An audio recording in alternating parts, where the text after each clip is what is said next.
Salut à tous, bienvenue sur la chaîne Techno 01net, toute l'actualité high-tech, vous le savez, tous les jours. Merci de nous suivre. Jérôme, je sais que tu as la musique dans le sang. Eh bien, le sujet qu'on va évoquer aujourd'hui va te plaire. Le Lab 01 a testé les dernières enceintes sans fil qui viennent de sortir. Voilà, pour écouter de la musique sans fil depuis votre smartphone, quel qu'il soit. Il y en a de toutes les tailles, de toutes les qualités et à tous les prix. Revue de détail.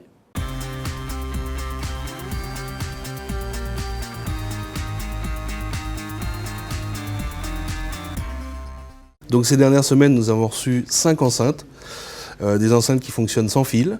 On a ces deux-là de JBL qui fonctionnent en Bluetooth, donc on peut très facilement les relier à un smartphone ou à une tablette. Elles intègrent une batterie en particulier pour celle-là, et celle-là, elle se connecte directement à une prise électrique.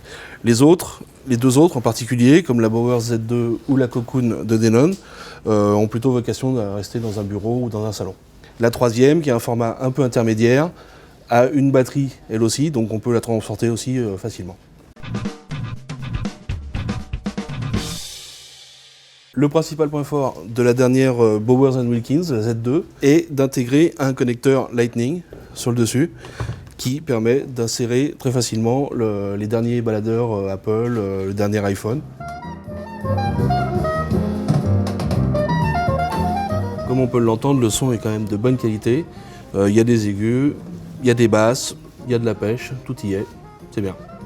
La Cocoon de Denon a, quant à elle, l'avantage d'avoir un dock rétractable pour pouvoir brancher un iPod et le recharger.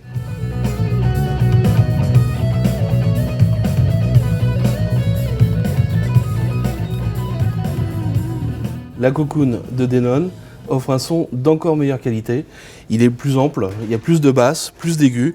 Bon, c'est un peu normal, le gabarit de l'enceinte est quand même plus gros et globalement le son est meilleur que sur la Z2 de Bowers. Ces deux enceintes n'ont pas vraiment de point faible. La qualité audio est excellente. Leur seul point faible, oui, effectivement, c'est leur prix. La Z2 de Bowers est à 399 € et la Cocoon vaut quand même 200 € de plus à 599 €.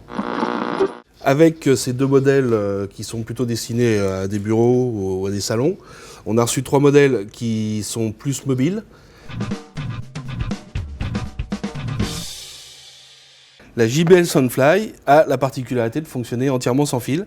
Elle est Bluetooth et pour l'alimenter, il suffit de la connecter à une prise électrique, comme ceci.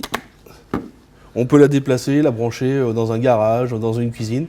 Bon, c'est plus pratique si on a une prise murale à hauteur d'homme. C'est plus pratique que de la mettre par terre. Mais voilà, il n'y a pas de batterie, c'est l'avantage. Malgré son format, la qualité est quand même assez bluffante. Il y a des basses, il y a des aigus. C'est pas mal du tout.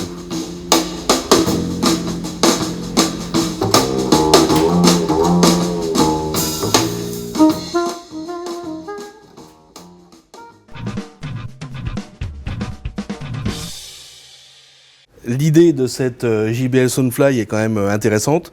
Le point faible, c'est que si on veut l'emporter avec soi à un pique-nique, n'importe où dans le jardin, bon, il faut une prise électrique à côté, ce qui n'est pas évident. Et le deuxième inconvénient, c'est qu'il n'y a pas de prise jack pour brancher un autre appareil qui ne serait pas forcément Bluetooth. C'est la JBL Charge. Donc, contrairement à ce qu'on pourrait croire, c'est pas un modèle renforcé, hein, c'est un look sympa, mais c'est juste pour pouvoir l'emporter. Elle a une batterie qui permet d'utiliser, à la différence de sa sœur, loin d'une prise électrique. Et elle fonctionne en Bluetooth, donc on l'a dit. Et sa principale originalité est d'avoir ici un port USB pour recharger justement un smartphone en cas de besoin. Le son reste néanmoins très correct compte tenu de son gabarit. Il y a pas mal de basses, il y a pas mal d'aigus. La puissance est au rendez-vous, c'est assez satisfaisant. Le dernier modèle, c'est la petite sœur de la Cocoon de Denon. C'est la Cocoon portable. Donc elle a à peu près la même forme. On retrouve le dock iPod rétractable. Elle est aussi AirPlay. Elle est DLNA, donc une fois qu'elle est connectée à un réseau Wi-Fi, on peut envoyer de la musique à partir de n'importe quel réseau, n'importe quel PC d'un réseau. Et la qualité audio de ce modèle est vraiment très étonnante.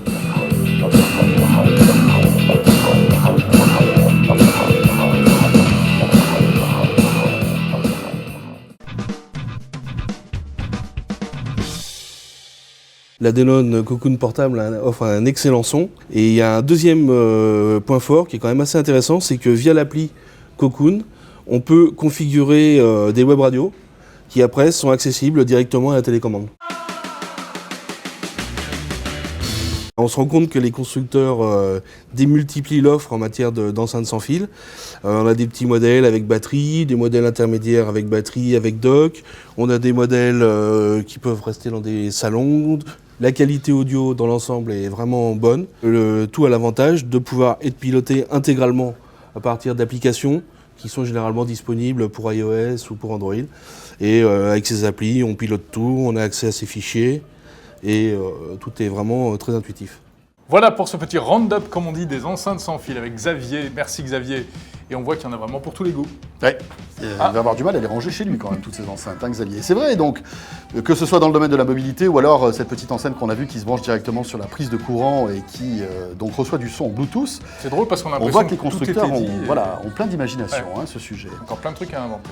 Effectivement, la chaîne Techno, 01net, toute actualité high-tech, chaque jour. À très vite. Salut à tous.